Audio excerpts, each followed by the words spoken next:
तो स्वामी जी ने कहा है, संत समागम हरि कथा तुलसी दुर्लभ दो, सुखदारा और लक्ष्मी पापी के भी हो। इस संसार की जितनी भी उपलब्धियां, जितनी भी कीमती वस्तुएं, जितनी भी संसार की बड़ी से बड़ी उपाधियां हमें आज अपने जीवन का सबसे जरूरी हिस्सा लगती हैं, दुनिया में हर एक इंसान के पास ये हो सकती है। जो अच्छा हो, जो बुरा हो, जो पाप कर्म में लिप्त हो, जो दुनिया में सिर्फ दौलत के पीछे भाग रहा हो, आखिर फिर इंसान के जीवन का अर्थ क्या है? अगर धन दौलत रुपया पैसा मकान कोठी यही हमें जीवन में पाना था, तो एक दिन हमें शरीर छोड़ करके दुनिया की कमाई हुई इस तमाम संपत्ति को छोड़कर क्यों जाना पड़ जाता है? महात्मा बुद्ध हुए, राजा की संतान थे, दुनिया भर का ऐशो आराम विलासिता का जीवन। जब उन्होंने इस सच्चाई को समझा कि शरीर दुनिया की सबसे बड़ी देन है उस प्रभु की हम जीवों को, और ये शरीर हमें एक बड़े गूढ़, एक बहुत ही खास मकसद के लिए दिया जाता है। वो मकसद पैसा कमाना नहीं है, जायदाद बनाना नहीं है, दुनिया का सबसे अमीर आदमी बनना नहीं है, क्योंकि दुनिया की तमाम चीजें हमारे जीवन को एक क्षण लंबा नहीं कर सकती, हमें एक क्षण का स्वास्थ्य नहीं दे सकती, हमारे दुख तकलीफ नहीं मिटा सकती। ये सिर्फ जीवन जीने के सामान है, और दुनिया का हर एक इंसान कम या ज्यादा इन तमाम चीजों को पा ही लेता है। फिर आखिर अपने इस मनुष्य जीवन में, इंसान के जीवन में वो कौन सी चीज है जिसे पाने के लिए हमें अपने जीवन का समय लगाना चाहिए?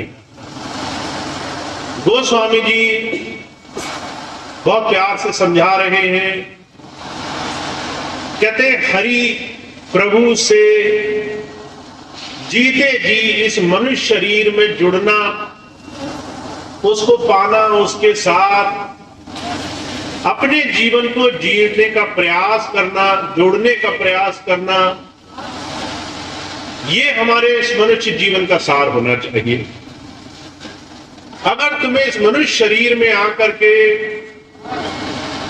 प्रभु के दर्शन नहीं हुए, प्रभु साक्षात्कार नहीं हुआ, तो तुम्हारे जीवन भर की तमाम बाहरी उपलब्धियां, चाहे वो मान बढ़ाई हो, पदवी हो, बहुत सारा पैसा हो, दुनिया की हर तरीके से संपत्तियों के तुम मालिक हो, वो तमाम चीजें व्यर्थ हैं। हुजूर मिसाल फरमाते थे, हमारे इस देश में, इस इतिहास में अनगिनत राजा महाराजा ऐसे हुए जिन्होंने बचपन से लेकर के आखिरी सांस तक सारी जिंदगी युद्ध करते हुए गुजार दी, सारा जीवन, पूरी उम्र रणभूमि में गुजार दी, सिर्फ इसलिए कि विश्व विजय, दुनिया भर का राज उन्हें मिल जाए। ऐसे लोग भी रहे जिन्हें घर में सिर्फ थोड़ी सी धन दौलत से सुकून नहीं था, उन्हें पूरा देश चाहिए था। जिन्हें देश मिल गया, उन्हें दुनिया के अनगिनत देशों का राजा बनना था। ऐसा एक राजा हुआ, सिकंदर उसका नाम था। सारी जिंदगी लड़ाई करते, सारे देशों को जीतते, मार काट मचाते गुजर गई। धीरे धीरे एक समय ऐसा आया, शरीर में शक्ति नहीं रही, बीमार पड़ गया, मौत सामने दिखने लगी। जब उसको दिखा कि मैं अब ठीक नहीं हो पाऊंगा, हर तरीके के वैद्य, हकीम, बड़े से बड़े ज्ञानी आकर के कह गए आपका समय नजदीक है, मौत सामने है। सारी दुनिया की दौलत भी उस दिन उसके काम नहीं आई। तो उस बादशाह को इस बात की हकीकत का एहसास हुआ कि दुनिया की तमाम दौलत देकर भी वो अपना जीवन बढ़ा नहीं सकता है, वो अपने रोग नहीं मिटा सकता है, वो अपने दुख नहीं मिटा सकता है, अपने परिवार के पास वापस जाकर के एक बार आखिरी दर्शन तक नहीं कर सकता है। सिकंदर ने तब ये बात कही थी कि जब मेरा आखिरी समय आ जाए और लोग आए मेरे जनाजे पर देखने के लिए कि बादशाह का अंत समय है, तो मेरे हाथ मेरे जनाजे से बाहर रखना। लोगों को दिखाई देना चाहिए, लोगों को ये बात समझ में आनी चाहिए कि सारी दुनिया पर विजय करने जैसा बड़ा काम करने वाला शहंशाह भी जब आखिरी वक्त आया तो दुनिया से एक फूटी कौड़ी भी नहीं ले जा सका। मरने के बाद शरीर तक उसके साथ नहीं गया। जब बादशाह का नहीं गया, राजा महाराजाओं का नहीं गया, सेठ साहूकारों का नहीं गया, तो हमारा आपका सामान्य जीवों का कैसे संसार में किसी भी चीज, किसी भी भौतिक वस्तु को साथ ले जाने का कारण बनेगा। संत बार बार इस बात को समझाने के लिए आते हैं। जितने भी महात्मा हुए संसार में, वो आकर एक बात जरूर हमें और आपको समझाना चाहते हैं। तुम्हें कुछ और याद रहे ना रहे, तुम्हें अपनी मौत का दिन जरूर याद रहना चाहिए। हर एक इंसान के जीवन के दो ही सत्य हैं, एक जन्म, दूसरी मृत्यु। जिसने जन्म ले लिया उसका कुछ समय बाद जाना होगा जरूर। अब वो कितने समय बाद होगा ये प्रभु कृपा है। बहुत से बच्चे होते हैं, बहुत कम जीवित रहते हैं, बीमार, परेशानी, दुख तकलीफ के कारण। कोई 1 दिन, 2 दिन, 10 दिन, महीना। बहुत से लोग होते हैं 100-100 बरस जी जाते हैं। पर ये तमाम अवधि एक न एक दिन समाप्त जरूर होती है। हुजूर कहा करते थे, संतों ने उस आखिरी दिन का वर्णन किया है जब मौत आती है।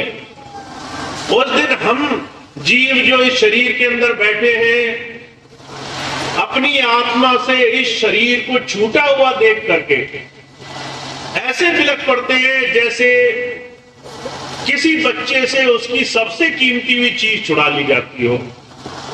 हुजूर कहा करते थे, आप सिर्फ भौतिक दृष्टि से इस बात की कल्पना करके देखिए।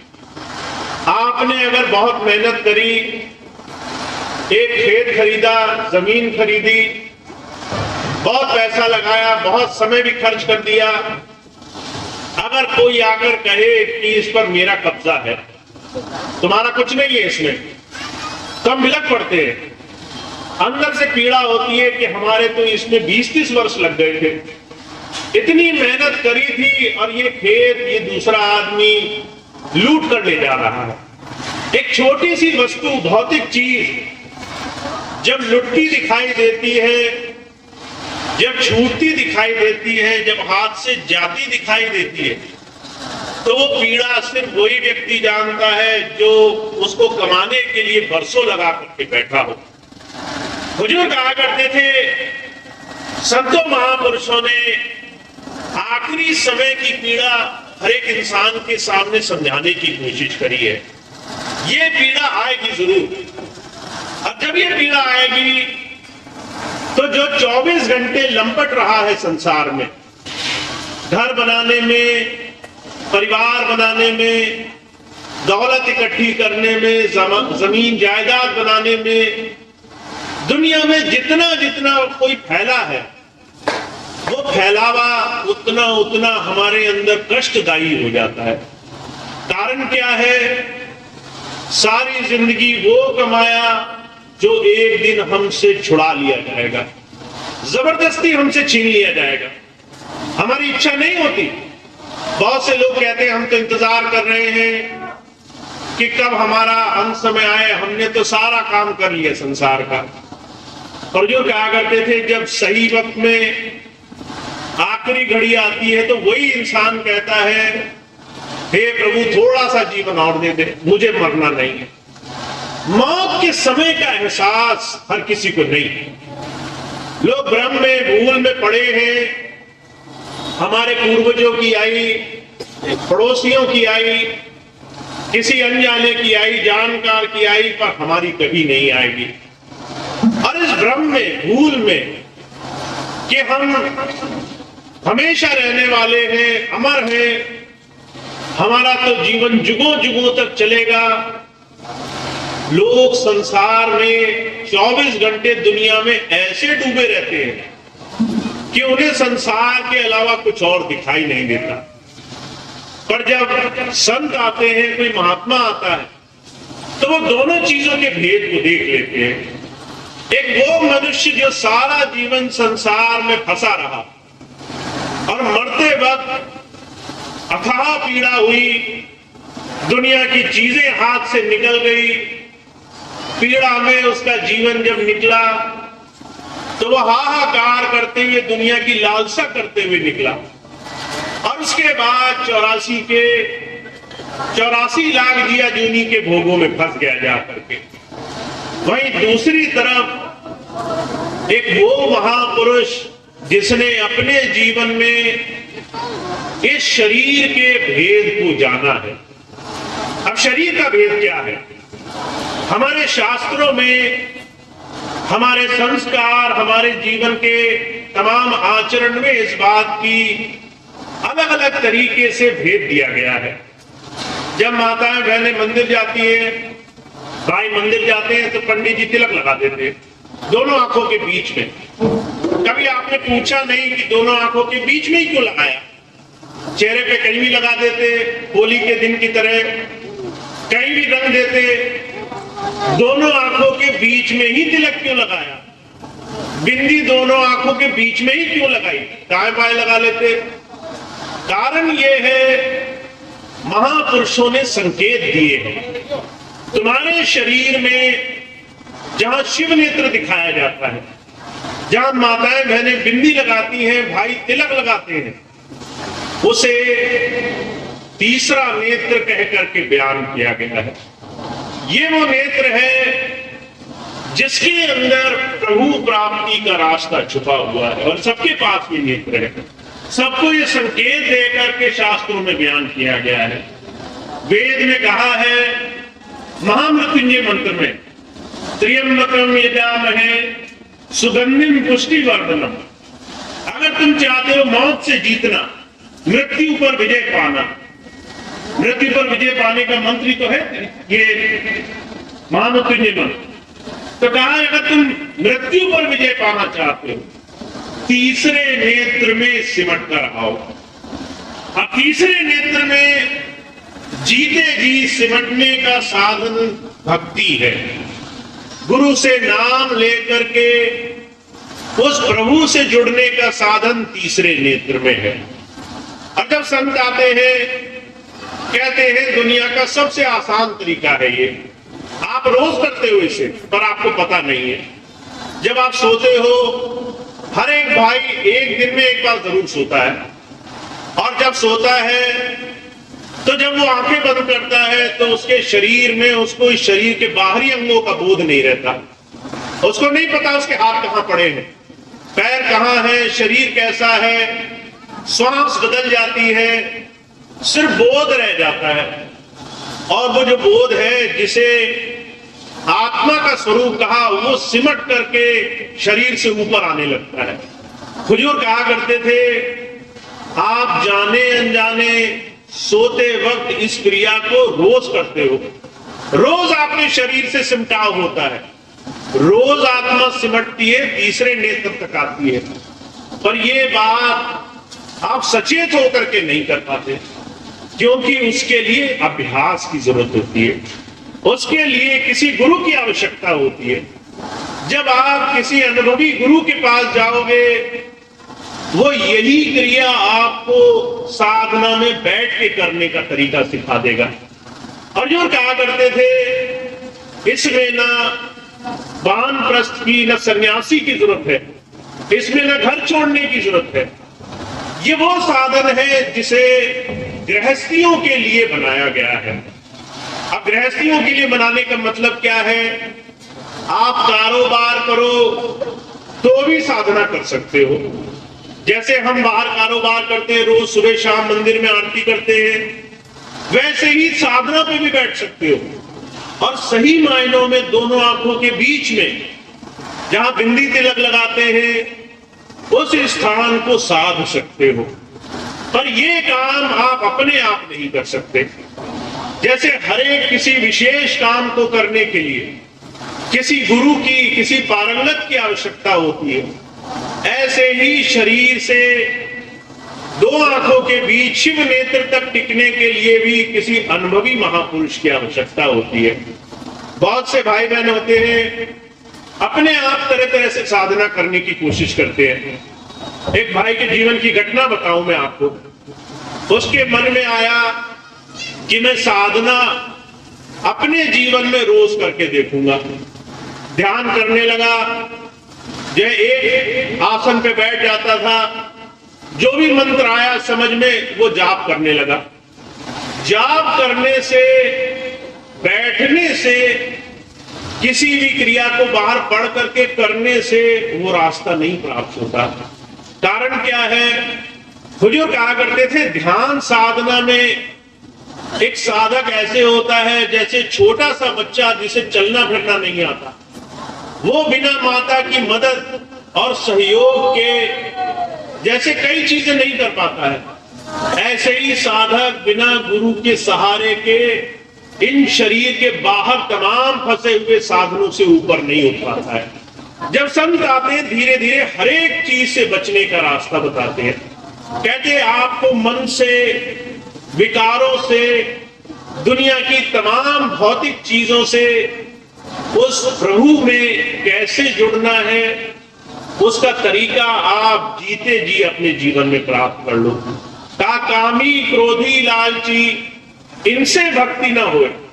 भक्ति करे कोई शूरमा, जाति वर्ण कुल कोय। उस प्रभु को याद करने के लिए जीते जी हमें अपने जीवन में इस मन को निर्मल करने का साधन किसी गुरु की सोबत में बैठ करके जानना पड़ता है। तो जो क्या करते थे, इसीलिए गुरु की शरण और उसका सत्संगत, इन दो बातों की बड़ी भारी महिमा अलग अलग तरीके से महापुरुषों ने बयान की है। तो गोस्वामी जी इसी बात को कह रहे हैं।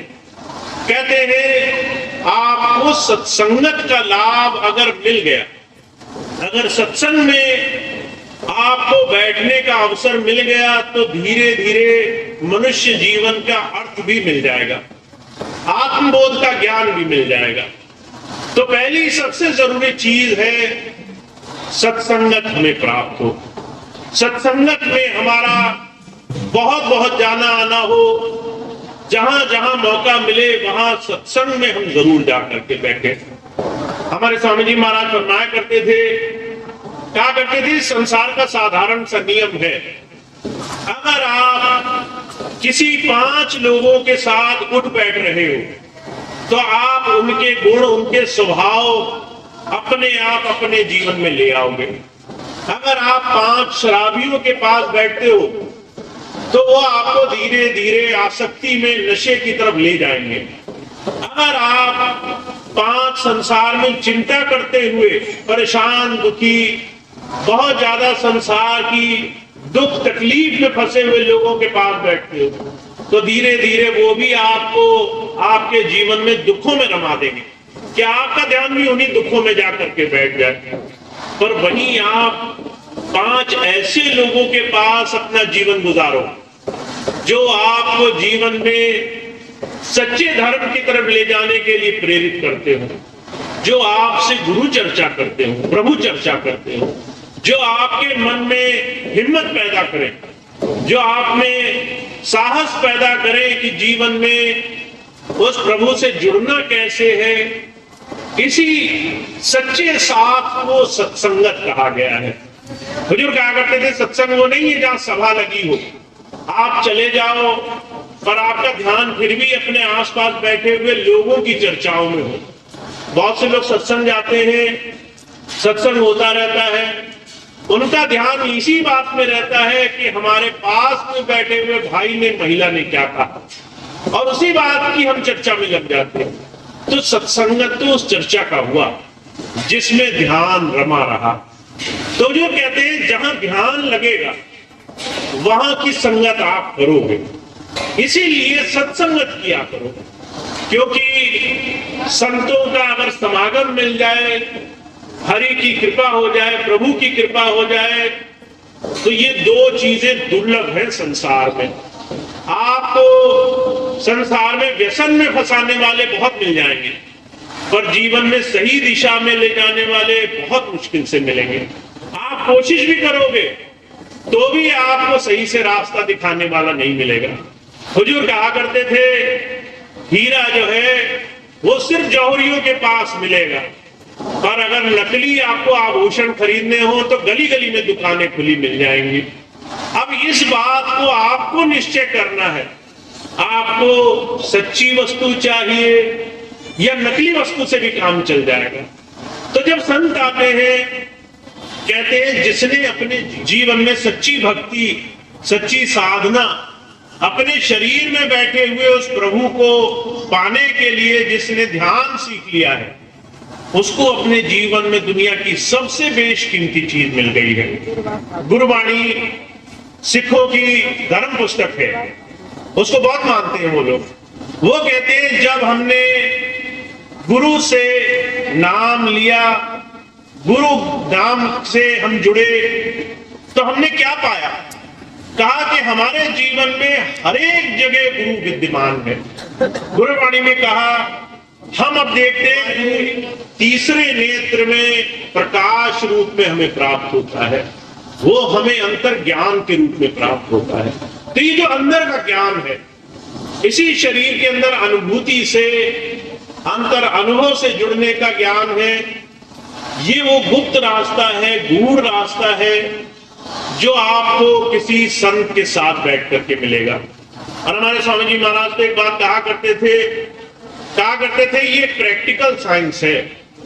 जैसे स्कूल में बच्चा जाता है और साइंस की किसी लैब में उसको दो चीजों का परीक्षण करना होता है, तो जब तक वो दिखेगा नहीं तब तक वो उसे सिद्ध नहीं कर सकता।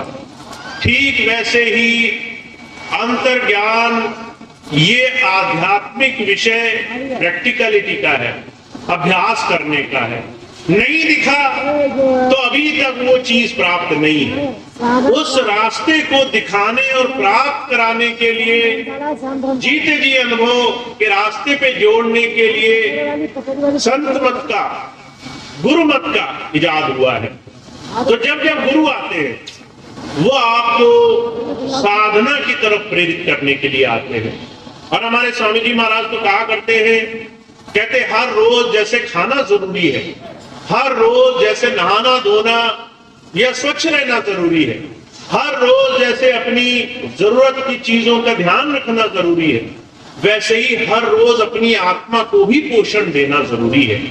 अगर आपने शरीर को खिलाया पिलाया, अगर आपने सांसारिकता में खूब अच्छे काम किए, पर अपनी आत्मा को जरा सा भी सच्चे जीवन में इसके सही तत्व का बोध नहीं कराया, इसका भोजन नहीं दिया, तो आपके जीवन में भौतिक वस्तुएं तो बहुत बढ़ेंगी, पर आखिरी वक्त जब ये छीनी जाएंगी तो आपके हाथ खाली होंगे, आपके हाथ में कुछ नहीं बचेगा। उस वक्त संसार चाहे कितनी बड़ी बड़ी बातें करे, आपके आंखों के सामने सत्य होगा कि मैं खाली हाथ आया और खाली हाथ ही जा रहा हूं, जीवन व्यर्थ चला गया, जैसे आया वैसे ही जा रहा हूं, मैंने जीवन में 100 वर्ष का समय पाया फिर भी मैंने कुछ किया नहीं। तो जो कहा करते थे इससे बड़ा दुख किसी और चीज का नहीं होता है। जब आप 100 वर्ष किसी जीवन में गुजार दें और आखिरी में आपको एहसास हो कि हमें तो लेश मात्र भी कोई चीज नहीं मिली, और ये ग्लानि आ जाए कि हमने जीवन व्यर्थ कर दिया, बर्बाद कर दिया, तो इस बात से बड़ा दुख किसी और चीज का होता नहीं है। तो जब संत आते हैं वो हमें इस दुख से बचाने के लिए आते हैं। कहते हैं भाई आखिरी वक्त जब ये समझ आएगी तो हाथ में समय नहीं बचेगा, तुम्हारे हाथ में मौका नहीं बचेगा कुछ परिवर्तन कर सको। उस वक्त तुम धर्मराज से नहीं कह सकते कि अभी हमसे भूल हो गई, एक दोबारा 100 वर्ष का जीवन दो, ठीक करेंगे इस भूल को। उस वक्त हमारे हाथ में एक लेश मात्र का समय नहीं बचता। संत आते हैं उस भूल को जीते जी मिटा देने के लिए, कि उस दिन ग्लानि ना हो। अभी से हर रोज इस बात का चिंतन मनन किया करो, हर रोज अपने जीवन को क्यों पाया इस बात का रोज रोज अपने आप से प्रश्न किया करो। सिद्धार्थ महात्मा बुद्ध, उन्होंने बहुत ऐशो आराम में जीवन गुजारा। जब उन्होंने एक वृद्ध को देखा, एक बूढ़े व्यक्ति को, तो मन में सवाल आया कि शरीर तो इतना सुंदर है, इतना स्वस्थ है, इस पे ये बुढ़ापा भी आता है, ये जर्जर अवस्था कि हम शरीर से इतने निर्बल हो जाएं, खुद चल फिर भी ना पाए, किसी का सहारा लेके चलना पड़े। तो मन में एक चेतना कौंध गई कि आखिर इस शरीर का बोध क्या है। अगर ये शरीर एक जैसा रहता ही नहीं तो आखिर वो कौन सी चीज है जिसको पाने के लिए जीवन पाया है। जब किसी मरे हुए इंसान को देखा उन्होंने, एक वृद्धशैया को देखा, तो दोबारा सवाल कौन गया कि शरीर तो साथ रहता ही नहीं, जब ये शरीर छीन लिया जाएगा तो हम शरीर में क्यों रमे हुए हैं। जब शरीर एक दिन ले ही लिया जाना है तो हमें शरीर से भी किसी दूसरी चीज की तलाश करनी चाहिए। बुजुर्ग कहा करते थे ये सौदा, ये काम हर एक इंसान को खुद करना पड़ता है। जैसे हमारे बदले का कोई और खा ले हमारा पेट नहीं भर जाएगा, जैसे हमारे बदले के दूसरे लोग बाहरी सुख साधन के सामान खरीद ले हमारा मन नहीं भर जाएगा, हमारे बदले कोई दूसरा कोठी बना ले, हम कहें ये तो हमारी कोठी है, हम तो पूरा आनंद ले रहे हैं, जैसे हमें उसका सुख नहीं मिल जाएगा, वैसे ही किसी और के किए से हमारे जीवन में इस जन्म मरण के दुख से छूटने का सामान भी नहीं बन जाएगा। इस जन्म मरण के दुख से छूटने का रास्ता भी हमें हर रोज करना पड़ता है। और संत महापुरुष कहते हैं कि भाई इस काम को करने के लिए बड़ी जल्दी करो, इस काम में ढील मत रखो, तुम्हें नहीं पता कल का दिन आना है कि नहीं आना है। बहुत से लोग थे ऐसे विचार में थे कि हमें तो 100 वर्ष का जीवन मिलेगा। अभी 2 वर्ष पहले कोरोना आया, बहुत सारे लोग सोचते ही रह गए कि जो है कैसे हम बीमार हुए, कैसे शरीर छूट गया, महामारी मच गई। सारे संसार में लोग जो 100 वर्ष की उम्मीद बांधे बैठे थे, रात गुजरी अगला दिन नहीं दिखाई दिया उन्हें। जो कहा करते थे भाई इस बात का कोई भरोसा नहीं है कि शरीर कब छूटना है, इसलिए रोज और जल्दबाजी में इस काम को करो। रोज अपने आप से सवाल पूछो, आज की रात न गुजरने पाए उससे पहले आधा घंटा बैठ करके इस बात का चिंतन मनन करो, फिर कल दोबारा करो। जितना हम आपको उस प्रभु के देश तक आपका हाथ पकड़कर तो ले जा सकते हैं, पर उसके लिए कदम आपको ही बढ़ाने पड़ेंगे। तो जब संत महापुरुष आते हैं वो हमें समझ देने के लिए आते हैं, तो समझ जिसको मिल जाती है वो बड़भागी हो जाते हैं। जो आंखों देखे भी आंखें बंद करके बैठना पसंद करते हैं, कह रहे बहुत समय है, अभी तो हम 20 वर्ष के हुए हैं, अभी तो हमें और 50 वर्ष जीना है, माफ करना, वो बड़ी भूल में रहते हैं। हमारे हुजूर बाबा सावन सिंह जी महाराज की जीवन की घटना आती है, किसी संत महापुरुष के जीवन की घटना है। एक छोटा सा बच्चा आया, हुजूर नाम देने वाले थे, नाम लेने के लिए बहुत सारे प्रेमी सत्संगी भाई बहन बैठे थे, उसमें वो छोटा बच्चा भी बैठ गया आकर के। बाबा जी ने पूछा, कहने लगे तुम बहुत छोटे हो, तुम क्यों नाम लेते हो, तुम जाओ खेलो कूदो। कहने लगा बाबा जी मैंने एक दिन देखा कि जो है आग में लकड़ियां डाली जा रही थी, छोटी लकड़ियां भी डाली गई, बड़ी लकड़ियां भी डाली गई। छोटी लकड़ियां जल्दी जल गई, और बड़ी लकड़ी धीरे करके जली। तो मेरे मन में भय बैठ गया कि अगर कभी विपत्ति आई, तकलीफ आई, परेशानी आई तो ये बड़े लोग तो सहन कर लेंगे, मेरा क्या होगा। तो जो है मुझे अंदर से बड़ी जल्दी है कि आप मुझे जो है जल्दी वो रास्ता दो जिससे मेरा जल्दी काम बने। तो जो कहा करते थे भाई बुढ़ापे का इंतजार मत करो। बहुत से लोग सोचते हैं कि हम जब वृद्ध होंगे तब जो है निवृत्त होकर के काम करेंगे। बहुत से लोग वृद्ध हो ही नहीं पाते हैं, पहले ही चले जाते हैं। तो माफ करना, इस बात का कोई भरोसा नहीं है कि अगली सांस आएगी नहीं आएगी, अगला दिन आएगा नहीं आएगा, अगला महीना, अगला साल आएगा नहीं आएगा। इस बात का भरोसा है कि ये क्षण आपके पास है। इस क्षण में जो आप कर सकते हो वो ही आपके हाथ की पूंजी है। अगर आपने कलपट का सत्संग था, एक 3 साल की छोटी बिटिया, वो आई, हाथ जोड़ करके उसने पूरी विनती पढ़ी, प्रार्थना पढ़ी। बड़े बड़े लोग शब्द नहीं पढ़ पाते, ऐसे लोग हैं अगर उनसे बोल दिया जाए शब्द पढ़ो तो किताबें ढूंढते हैं, कहते हैं पहले देखेंगे और उसके बाद पढ़ेंगे। उस छोटी सी बिटिया को ऐसे ही सारा प्रार्थना पूरा शब्द याद था। हुजूर कहा करते थे भाई अगर तुलना की जाए तो कौन बेहतर है, एक वो जो बचपन से भक्ति भाव लेकर के बड़ा हो रहा है, एक वो जो बुढ़ापे का इंतजार कर रहा है कि कब दुनिया छूटेगी, कब हमारे मन में ये आएगा कि चलो दुनिया के काम हट गए तो अब मालिक को याद करेंगे। तो जो कहा करते थे संत इस बात की गंभीरता समझाने के लिए आते हैं, कहते भाई बहुत गंभीर विषय है, समय का ध्यान रखो। अगर तुमने आज किया तो कमाया, और अगर कल पे छोड़ा तो उधार है, और अगर तुमने इस चीज को कल पे छोड़ दिया तो कल बहुत से लोगों की आई भी नहीं। बहुत से लोग कल कल करते चले गए, उनकी कल ही नहीं आई, जीवन निकल गया बड़ी ग्लानि में, दुख में, बहुत अंदर से पीड़ा में उन्होंने अपना जीवन त्यागा। तो ऐसी पीड़ा हमें ना हो, आपको ना हो, ऐसा दुख परेशानी हमें आपको ना हो, ऐसे जीवन हाथ से गुजरता हुआ हमें आपको ना दिखाई दे। हम जीवन में गर्व करें कि हमने सारे काम इसी क्षण किए, इसी क्षण उस मालिक को याद किया, उसकी रजा, उसकी मौज, उसकी दया मेहर से अपना जीवन गुजारा। गुरु रविदास जी महाराज हुए, वो कहने लगे मैंने गुरु नाम लिया तो मेरे भय मिट गए सारे जीवन के। कहा जिसके सिर ऊपर तू स्वामी सो दुख कैसा पावे। कहते लोग तो सोचते हैं भक्ति करने से आदमी योगी बन जाएगा, गृहस्थ के काम नहीं करेगा, कारोबार पे नहीं बैठेगा। गुरु रविदास जी महाराज कहते हैं मेरे तो दुनिया के भय मिट गए, मुझे अब किसी बात की पीड़ा नहीं, मुझे ये डर नहीं लगता कि कोई हमारा आके नुकसान कर जाएगा, कोई मुझ पर विपत्ति आ जाएगी, कहीं कोई मुझ पर टोना टुटका कर देगा। वो कहते हैं मेरा भय निकल गया, मैं निर्भय हूं। मुझे ऐसा विश्वास है कि मेरा मालिक सबसे ऊपर है, सबसे शक्तिमान है, सबसे विशेष है, और मैं उसके चरणों में बैठा हूं।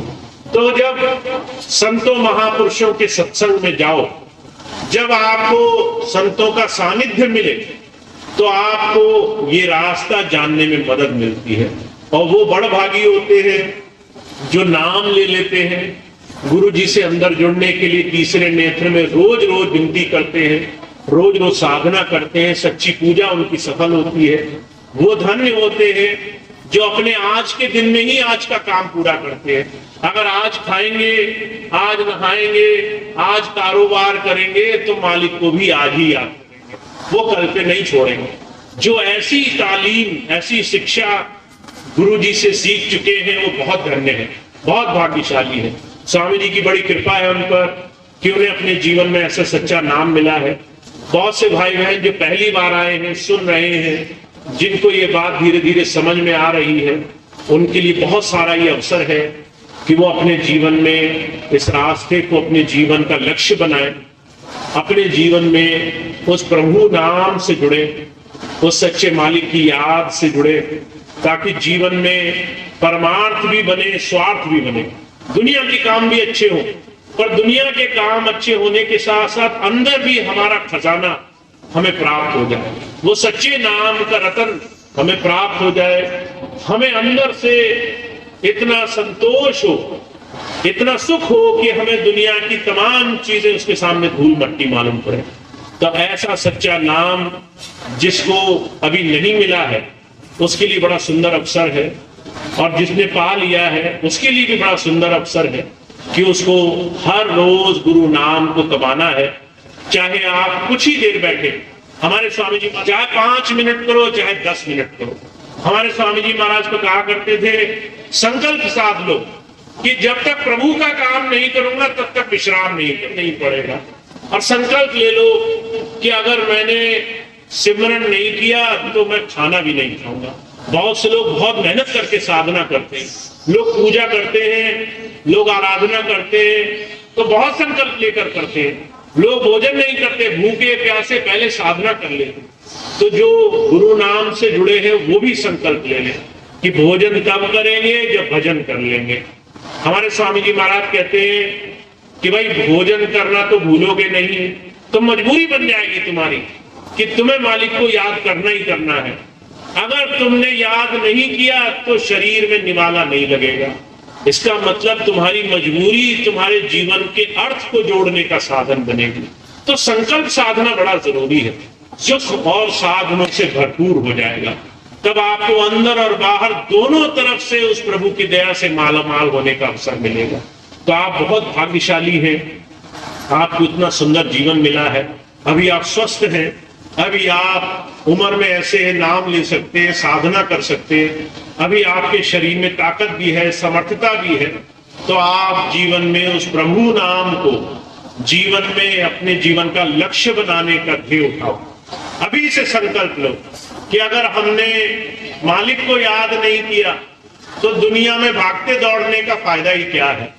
तो आपको ये संकल्प जिस दिन आप उठा लोगे उस दिन आप अपने जीवन में उस प्रभु के नाम से बहुत आगे बढ़ जाओगे।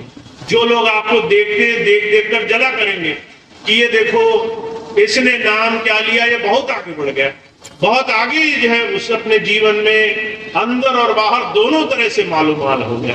तो आप तभी जीवन में विकास करोगे जब अंदर उस प्रभु के चरणों में आपका ध्यान जुड़ा रहेगा। तो ऐसा रास्ता जिन्हें मिल गया है बहुत भाग्यशाली है, धन्य है। उन्हें स्वामी जी की कृपा से बहुत बहुत नाम भजन सिमरन से जुड़ने का सौभाग्य मिले। और जिन्हें नहीं मिला है, जो पहली बार आए हैं, उनको भी नाम मिल जाए, वो भी नाम ले लें, वो भी गुरु ज्ञान ले लें, वो भी रोज सुबह शाम उस मालिक को याद करने का संकल्प उठाएं। क्योंकि जब आप इस रास्ते पे लग जाएंगे तभी जीवन की सार्थकता होगी, तभी जीवन धन्य होगा, तभी जीवन का लाभ होगा। तो छोटी सी बात थी, आज सत्संग के माध्यम से आपकी सेवा में मैंने रखी। अब इतनी बात कह के आज का सत्संग कार्यक्रम समाप्त होगा। आज का ये कार्यक्रम बरेली पीलीभीत के इस मंडल का आखिरी सत्संग है। इसके अलावा स्वामी जी के सत्संग कार्यक्रम मासिक तौर पे चलते रहते हैं। आखिरी इतवार का सत्संग मणिनाथ बरेली में स्वामी जी महाराज का बड़ा सुंदर आश्रम है, वहां पर हर महीने होता है, वहां पर होगा। जो भी भाई बहन आखिरी रविवार को उस सत्संग में भाग ले सकते हैं, बहुत बहुत वो प्रयास करें, सत्संग कभी न छूटे। सत्संग एक ऐसी चीज है, अगर आपकी जुड़ी रही तो आपके जीवन के बड़े से बड़े दुख उस सत्संग से हर हो जाएंगे, दूर हो जाएंगे।